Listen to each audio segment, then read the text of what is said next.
Hi everyone, it's Elaine Hamilton from the Reiki Center.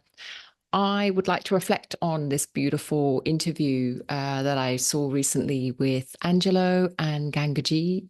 Gangaji is a very beautiful spiritual teacher. She's been around a long time, and I don't know, like take a look at her if you haven't discovered her already, because her transmission, the energy that comes off her is just amazing. And towards the end of this interview, around about 48 minutes in, she said something that just completely floored me. And I've just been searching to get that wording correct, because I don't know, she's talking about inquiry.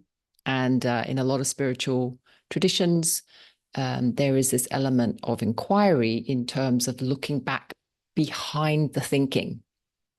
And we talk about this a lot in Reiki. It's like when we have that homecoming, that feeling when we do our Reiki practice of things just dropping away and feeling more and more aligned. What are we referring to? Like, what is this alignment that we intuitively feel when we do our Reiki practice? And I just thought, oftentimes there's this seeking or searching mechanism. And we're very familiar with that. It's the, oh, if I get this promotion, I'll be happy. If I get this nice house, I'll be happy. If I get the latest like iPhone, I'll be happy. So there's a lot of external reaching out for things. And I talk about this a lot, but it's this idea that there is a seeking. And oftentimes we feel very lost because we think we don't know what we're seeking, or we think that the seeking, the goal is somehow just out of our reach. So then we get the promotion, we get the house, we get the car, we get the whatever, we get the relationship. But even in all of our success, or the lack of success in the grasping, there is always this underlying sense of dissatisfaction, or what the Buddhists would call suffering. And it's not, I'm not referring to suffering as in pain or illness or deprivation. I'm talking about that mental suffering that we often get engaged with, and then we go out and we seek more. And actually, what we refer to a lot on this channel, and a lot of spiritual teachers talk about, is the stepping back, all the way to the source, because essentially it's the source of our being that we yearn for. So the way that Gangaji writes it is really this acknowledgement. So she says that there's something that was really being searched for, and then accepting that to know that you want it, it's proof that it's here. Because you can't search for something if there's not a reference point. And the reference point is the truth of your identity. Oh my God. Literally, I'm like, what? That's so profound. And so I kind of wanted to really labor this point that oftentimes we think we're searching for something, we don't know what it is. We can't find it. We've lost it. But actually, this idea of reference point is so important. Like we know exactly what it is, because if we didn't, we wouldn't be searching for it. And I use an example because I was quite old. Like I still remember when I realized I needed glasses, and I had no idea, right? How would you? Because I didn't have a reference point. So I never had good eyesight. So how was I supposed to know I didn't have good eyesight? And I remember when I first put on a pair of glasses and I could see the individual leaves on the tree outside my window. And I must have been about 7 or 8. And I just sat there at my bed, like staring at this tree for ages. I couldn't believe it. I was like, oh my God, this is amazing. And so many things then made sense, because up till then I'd been stuck at the back of the classroom because I was always quite tall. So they used to, in the old days, they used to put the tall ones back in the back. And I remember just thinking, I don't understand how people are seeing the board. But because I didn't have a reference point, it never occurred to me that they could see it differently to me. I just thought that I was stupid because I couldn't see what they were seeing. And so this whole idea, and if you reflect back to something similar, maybe there's something that you've discovered about yourself. Maybe it's a neurodivergence. Maybe it's a certain capacity that you don't have, like if you're colorblind, or if you don't have the same sense of smell as other people, or maybe like myself, you have issues with your sight. I mean, so many different things. And then when you suddenly realize, oh, this is the reason, because I don't see things the same way as other people, then your reference point changes. Like now I have a reference point of what good eyesight looks like. I can now refer back because I know what that is now. Like I know that it is possible to see the leaves on the tree. It is possible to sit at the back of the classroom and read what's going on the board in front. And before I got my own pair of glasses, I did not know that. So coming back to what Gangaji is saying is, we know deeply what it is we yearn for. And there is this movement that we're doing, which is an outward movement, which is the opposite of what we should be doing. So it's literally like, instead of putting on glasses to correct my sight, I'm trying to make the board and the writing on the board change. I'm trying to will it to change. I'm trying to do everything I can in my power to make the board change, when actually I'm the one back here that is needing the different reference point. Don't know if that makes sense, but I wanted to play around with this. So the reference point being the truth of your identity, this is the idea that when we can get under the thinking and when we can get under our yearning. So this is a really interesting thing to play with, is like, I'll sit there when I'm sitting there in meditation. So I had it just this morning. So I'm sitting there in meditation and I'm pondering this really profound concept that, okay, in order for me to be yearning for peace, or yearning for quiet, or yearning for stillness, that must already exist in me, because I need some kind of, I need to know that it's missing, right? Like, how do I know it's missing if I don't already have access to it? So this idea that when we go into meditation, or when we go into our Reiki practice, we visit this place. Now, the next thing is to just consider whether or not you know that's a beautiful place to be or not. Like there's a certain yearning for it. What is it that you are striving for out there? What is it that you're hoping to get out there? And what is making you think you don't already have it, right? So there is this thing whereby when you're doing your Reiki practice or meditation, you're getting really quiet, you're settling the thoughts. When the thoughts are very gentle and they're just moving in and out, is there really an issue? Is there really a problem? Or are you not already in a state of peace and calm and contentment right here without the thoughts? And then just watch what happens. So this morning, as I was sitting there meditating on this concept with Gangaji, I had a thought, and the thought was, I need to go on retreat with her. I need to go and visit with her.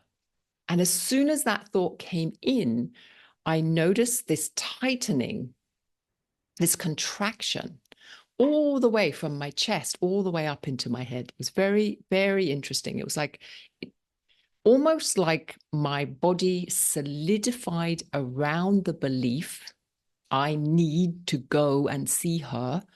And it solidified itself into a want, a desire that hadn't been there a second ago. And it then became a thing. And then if I hadn't caught it, because I caught it, I was like, whoa, what's that? That's super interesting, right? Like my whole body kind of went. And I know if I hadn't caught it, I would have been, oh yeah, and more thoughts would have come in about how she's the one that will help me. She's the one that will give me clarity. And out it goes. And before I know it, I'm planning my air trip and booking holiday and doing all that stuff, right? Which is exactly what we do. And the further out I go, the more I think I need it, because the further I've gone from my own homecoming, from my own base. And then as soon as I saw that, it was really kind of fascinating, because I'm like, wow, okay, so if I just drop that hook, that contraction, when I just breathe into it and allow it to relax again, then there I am back into the inner peace and the contentment and the quiet, until the next thought comes in, whatever that is. And then the next thought comes in. And so it's almost like when we practice our meditation or Reiki practice, looking out for that baseline, because that baseline is what we're yearning for. And in that space, there's no problem. There is contentment and there is peace, and there's everything that we are saying that we want through the outward expression and grasping, and this will make me happy and that will make me happy. And even the thought, this will make me happy when, puts in a timeline. And as soon as you put in time, you start to build in stress. And this is another thing, just honestly, just test it out for yourself. You'll sit there, get yourself into that baseline of peace and quiet and okayness, and then watch. That's partly a big practice as well. Like, to be honest, it's taken me a long time just to get to that I can see that. And I will say that I do think many, many days of silent meditation and retreats has been really helpful to get me to that point. But I'm not saying that everyone needs to do that. I do think a lot of people can just be doing that in their 15-minute Reiki practice. If you're sending Reiki just to yourself and you're healing and you've got some music, but the alertness needs to be there. Like, what is happening when you think a thought? So isolating those thoughts, whatever thought comes in, where do you feel it in your body? Is it a contraction? And what I've noticed is that any thought that I believe creates a sense of contraction in my body. That's the best way I can describe it, like a tightening or a sensation. And it almost feels like you have this thought, and then I make it real. I make it dense. So there's this feeling of density, of authentic realness that comes around thoughts when you start to believe them. And then obviously other thoughts come in. So it's like they come in to make it bigger and more real and more valid. And when you can start to play around with this, just play around with the inquiry of what is happening when I hook into a thought. And then there's an energy movement that happens as well. So not only is there a physical contraction in the body, but there is also an energy movement which takes you away from the present moment. Now, I'm doing this because my thoughts tend to take me forwards into the future, or the ones that I'm referring to now, but you might also get the ones that are taking you back. It might not feel like you're going back. It might still feel like you're projecting forwards. But this is also the inquiry when you start thinking about things that happened in the past and they have a certain energy to it. And then this happened and that happened. And I should have said this and I should have done that. And I wish I'd said this and done that. Boom, boom, boom. Where is your energy going then? And the same thing, like, where is the contraction? Now, what I've noticed for myself is it's a very similar mechanism. So it's not really about whether I'm thinking forwards or backwards in the future or in the past. It's just the thinking mechanism itself has a very predictable, really predictable process that happens. And it's like this movement of energy. So there's a contraction, first of all, in my body. Things get tighter and more dense. And then I'm trying to make it real. And this is all unconscious. So it's all happening unconsciously. And the only way that I catch it is when I'm meditating and I notice it's happening. And then there's a very clear step by step. And the reason why I'm recommending that we take time to look at this is because that's the path of freedom. When you can start to break that down and realize, this is not real. I put a lot of energy unconsciously. There's a lot of energy that goes into making these thought processes real and making them have weight and making them then have emotional energy, because then the emotional energy starts to come in as well. The energy of not being enough, of this isn't enough. Like, for example, I need to go on retreat and see Gangaji because I'm not enough. I can't do this on my own. And that is a really interesting kind of movement because it sucks you in. And it's all just baloney. Like, it's how can somebody else give me what is already mine? I already have a reference point, because if I didn't have a reference point, I wouldn't know what I was missing. So I already have that reference point, just as you do. So whatever it is you're yearning for, whatever it is you're wishing for, you break it down to the absolute basic. So a lot of people say, oh, I want to be financially secure, or I want to be happy, or I want to be in like a really powerful or good intimate relationship, like whatever the top layer is that you think you want. Why? What's the feeling it's going to give you? What's the security you're looking for? And go back down, because normally when you say I want to be happy, what does that even mean? But like, happy, why? And I think for many of us, we'll be like, oh, I want to be happy because then I can stop all this unhappy thoughts. But then just go to the unhappy thoughts and just stop them. Like, what's under that? The same with financial security. We're like, oh, I'll feel much better if I have financial security. Well, why? Because it will stop all those unhelpful thoughts about how my fear, my fear of not having enough money, or my fear of my future, or whatever. So what if you just unhooked yourself from those thoughts instead? And so it's like really it's the different levels of inquiry. The first level of inquiry is to really get down to the nitty-gritty of why you think you need all this external stuff. And then as you come back towards the inner truth, what it is, well, I mean, I can't speak for yourself, but for me, I want freedom from constantly being dragged around by my thinking. I don't want to be at the beck and call of my thinking. I want to see my thinking for what it is. And my thinking is just random. It's just a whole bunch of thought energies that are vying for my attention.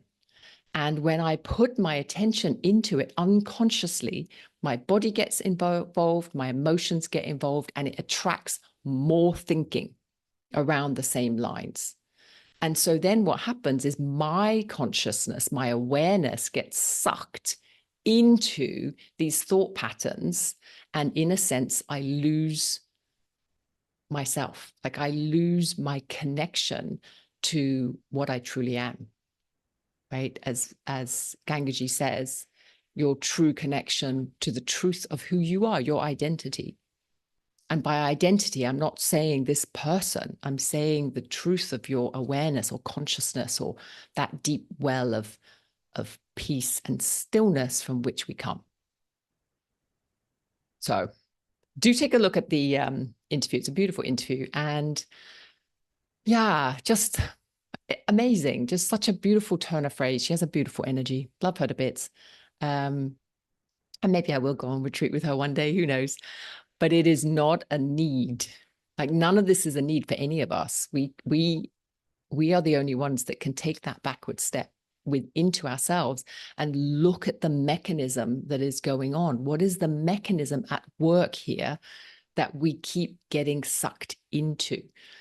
Before I referred to it as a matrix, but this is not really the bigger matrix. This is our internal mechanism of thinking, and really spending time observing that thinking and what's happening to the body, what's happening to your physiology, what's happening to your emotions. Most importantly, though, what's happening to the daydreaming.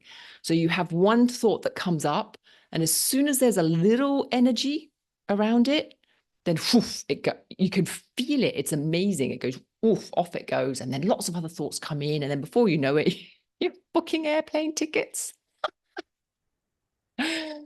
Amazing, really amazing. So yeah, play around with that, because it's a fascinating study, and it is a very interesting study as well. It will keep you very engaged in your meditation. If you've got to a point in your meditation where you're a bit like, I don't really quite know what I'm doing here, or your Reiki practice, is just start resting, just resting as the stillness itself, before the thinking. So what is before the thinking? Resting there and then watching the bubbling as it comes up, because that's where the really juicy stuff is. Because once you see it, then it's like, oh, this isn't me.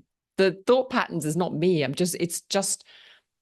It's almost like my energy just gets pulled into it so easily.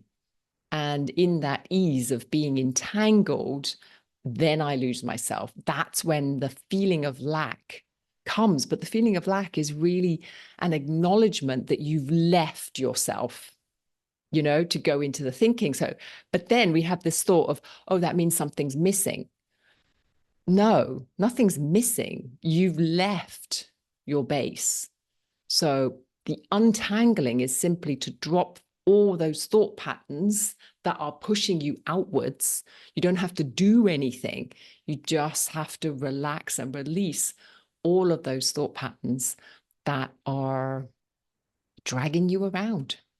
That's the real freedom, right? When you see all that. So interesting. Lots of food for thought there. And yeah, drop me a note in the comments what you think about that. And thanks so much for listening.